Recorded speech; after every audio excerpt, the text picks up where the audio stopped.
I can challenge you, প্রতিটা public বিশ্ববিদ্যালয় ভর্তি পরীক্ষা টপ 100 কেন, তুমি 200 300 পর্যন্ত যাও, সবাই ঢাবিতে চান্স পাও। কেন?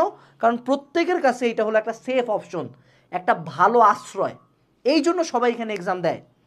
এবং এগুলা কিন্তু প্রত্যেক ভার্সিটি টপ 200 কারা, একদম টপ ক্যালিবার স্টুডেন্ট। তো এই জন্য ওরা ইঞ্জিনিয়ারিং কোচিং করে ঢাবিতে চান্স পায়। ঢাবির এক্সাম হয় ভর্তি পরীক্ষার শুরুতে, ইভেন মেডিকেলেরও শুরুতে হয় সাধারণত। তো তুমি এবার জাস্ট কোনো একটা বছর যদি অন টেস্টে এরকম করা যায় যে আগে মেডিকেল হবে, দেন বুয়েট হবে, দেন 3 নম্বরে ঢাবি হোক, তুমি দেখবা ঢাবিতে সব একদম এই সিরিয়ালগুলো চেঞ্জ হয়ে যাবে। টপ ক্যালিবার মানুষজন এই টপ টপ সাবজেক্টে পড়বে। কেন? কারণ যারা বুয়েটে মেডিকেলে চান্স পায় গেছে, রেজাল্ট যদি দিয়ে দেয়, রেজাল্টও দিয়ে দিতে হবে আগে, কিন্তু কেউ ঢাবিতে এক্সাম দিতে আসবে না। সিনারিওটা হয় যে যে একজন ইঞ্জিনিয়ারিং অ্যাসপিরেন্ট যারা বুয়েটে যে 1000 মানুষজন চান্স পায়, তারা কিন্তু 64 জেলার মাথা, একদম মাথা, এগুলো একদম টপার। এই টপারগুলো যখন আসে, ও চিন্তা করে what is my safe option, আমি অ্যাটলিস্ট ঢাবিতে একটা সিট পেলে যদি বুয়েট মিস যায়, তাইলে আমি ঢাবিতে তো অ্যাটলিস্ট পড়তেছি, মানে পাশের ভার্সিটিতে তো পড়ছি, একটা ভালো ভার্সিটিতে তো পড়তেছি। ও এইটা চিন্তা করে। মেজরিটি ধরো কুয়েটেরও টপারগুলা, প্রত্যেক ভার্সিটিতে যেগুলা top 100, I can challenge you, প্রতিটা পাবলিক বিশ্ববিদ্যালয় ভর্তি পরীক্ষা টপ 100 কেন, তুমি 200 300 পর্যন্ত যাও, সবাই ঢাবিতে চান্স পাও। কেন? কারণ প্রত্যেকের কাছে এটা হলো একটা সেফ অপশন, একটা ভালো আশ্রয়, এই জন্য সবাই এখানে এক্সাম দেয়। এবং এগুলা কিন্তু প্রত্যেক ভার্সিটি টপ 200 কারা, একদম টপ ক্যালিবার স্টুডেন্ট। তো এই জন্য ওরা ইঞ্জিনিয়ারিং কোচিং করে ঢাবিতে চান্স পায়। এবং আরেকটা বড় স্টোরি তারা কেউ বলেন না, তাদের মেজরিটি কিছুটা হইলেও ঢাবির প্রিপারেশন নেওয়া থাকে।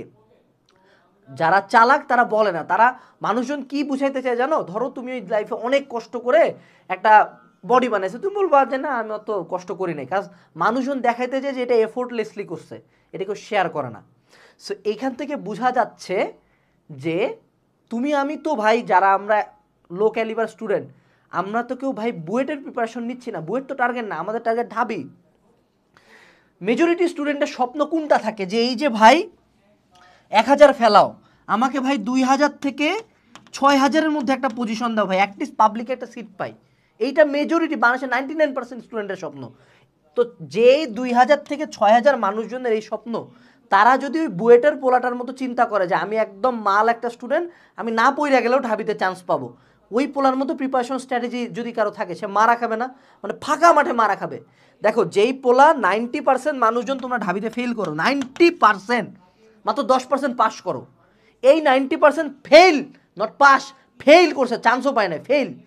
এই ফেল করা পোলাপান যদি ইঞ্জিনিয়ারিং কোচিং করে, ও তো ঢাবির কোশ্চেনে ফেল করছে, ও বুয়েটে কী করবে? তখন হিতে বিপরীত হয়ে যায়। আরেকটা জিনিস দেখো, ঢাবির কোশ্চেন দেখো এই বছরের, এখানে 15টা কোশ্চেন আছে, তার মধ্যে মেজরিটি আমি ক্লাসেও করাই দিছি, মেজরিটি একদম বিগত বছরের অ্যানালাইসিস থেকে কিছু জিনিস বই থেকে তুলে দিছে। তারপরেও আমি যদি মানে খুব কঠিন করে ধরি যে না 4টা সবচেয়ে কঠিন কোশ্চেন, এই মাত্র 4টা কঠিন কোশ্চেন তুমি কিন্তু ইঞ্জিনিয়ারিং প্রিপারেশন দিলে তোমার জন্য ইজিয়ার হবে। ইজিয়ার হবে ডাজেন্ট মিন যে তুমি ভার্সিটি ইউনিট কোচিং করলে পারবা না। ঠিক, তো এই যে এই জিনিসগুলো পারার জন্য তো তোমাকে ইঞ্জিনিয়ারিং কোচিং করতে হবে। বাট ধরেও নিলাম হিসাবে সুবিধার্থে মাত্র 4টা কোশ্চেন তোমাকে ইঞ্জিনিয়ারিং ব্যাকআপ দিবে, বাকি 11টা কোশ্চেন ভার্সিটি ইউনিট স্ট্যান্ডার্ড। এখন খোঁজ নিয়ে দেখো তো যে ঢাবিতে ফার্স্ট হয়েছে পাইছে কত, 88 পয়েন্ট সামথিং, মানে ধরে নিলাম 90 পাইছে সে রিটার্ন সহ। তো সে অবভিয়াসলি কিছু কোশ্চেন ছাড়ে আসছে। তো তুই বাবা, তুই কি মাত্র 5টা কোশ্চেন ছাড়ে আসবি? তুই তো আরও কম বেশি ছাড়ে আসবি। তোর কি মনে হয় তুই 95% মার্ক পাবি বেটা? তুই তো 50-60%ই তুলতে পারবি না। তো তুই যদি এখন উচ্চাবিলাসী চিন্তা করি যে না এই 4টা কোশ্চেন পড়ার জন্য আমি ইঞ্জিনিয়ারিং কোচিং করবো, বেটা তোর ভার্সিটি ইউনিটের কোশ্চেন পড়তে ফাটে যায়, কিসের ইঞ্জিনিয়ারিং কোশ্চেন বে? তো ভার্সিটি ইউনিটে পাস করতে পারতেছিস না, তখন তুই ইঞ্জিনিয়ারিং কোচিং করতেছিস, তো মারা, বুঝছ নাই? হাউ দ্য ফাক এই দুইটা কোশ্চেন সেম? এই দুইটার প্রিপারেশন কি সেম? না। সো নেক্সট থেকে তুমি যদি এখন ভাবো যে না এই যে যে ঢাবির টপ 1000 যেগুলো হলো বুয়েটের তুখর ব্যাচের সব জানোয়ার, এই সব জানোয়ারদের মতো তোমার ব্রেন, তাহলে তুমি করো ইঞ্জিনিয়ারিং কোচিং করে ঢাবিতে সিট খাও, সমস্যা নেই। বাট যদি তোমার মনে হয় যে না আমি একজন আমজনতা, কারণ 90% মানুষজন ফেল করে ভাই, তার মানে কি দেয়ার ইজ আ 99% চান্স যে তুমি একজন আমজনতা ভাই। তুমি আমার মতো, তুমি আমি, আমরা সবাই আমজনতা, কারণ আমরা ওদের দিকে তাকালে তো হবে না। আমজনতার প্রিপারেশন হবে ডিফারেন্ট।